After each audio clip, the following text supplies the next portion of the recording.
বন্ধুরা, শুভ দুপুর। দেখো আমরা খেতে বসে গেছি দুপুরে। আমার ছোট্ট হেঁসেলের ছোট্ট মেনু। তো দেখো আজকের মেনুগুলো কিচ্ছু নেই, বললাম আজকে কিচ্ছু করিনি। তো দেখো হয়েছে কি, এটা হচ্ছে দেখো কি সুন্দর কালারটা হয়েছে। একটা তরকারি যদি ভালোভাবে করা যায় না, সেটা দিয়ে ভাত খাওয়া যায়। তো কেমন হয়েছে রে? সুন্দর। খুব সুন্দর, খুব সুন্দর। ছেলেটা বলছে খুব সুন্দর, একটু জোরে বল কেমন হয়েছে খুব সুন্দর হয়েছে খাবার। রান্না। তো যাই হোক, এটা হচ্ছে সয়াবিন, পটল, সয়াবিন টমেটো। আমার প্রিয়। হ্যাঁ, সয়াবিন আমাদের খুব প্রিয় খাবার। গরিব ঘরের মাংস হচ্ছে সয়াবিন। যাই হোক, সয়াবিন, পটল আর টমেটো আর ক্যাপসিকাম দিয়ে এটা একটা ঝোল করেছি। ঠিক আছে, এই ঝোলটা দিয়েই কিন্তু আমাদের ভাত খেতে ভালো লাগবে। আর ভিডিওটা শেয়ার করবেন।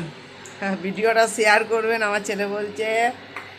আর এটা হচ্ছে আমের চাটনি, কিন্তু এই কালারটা একটু অন্যরকম লাগছে। আমটা সিদ্ধ করে চাটনি করেছি, এতে বাতাসা দিয়েছি, বাতাসা, সামান্য গুড় আর এই বাতাসা।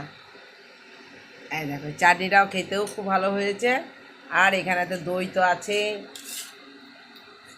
একটু নিয়ে নিই, এখানে দই।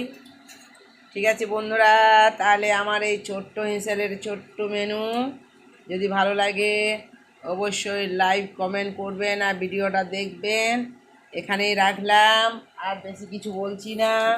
খুব খিদে পেয়েছে, সেই জন্যে আবার খেতে হবে, অনেকটা বেলা হয়ে গেল। এখানেই রাখলাম।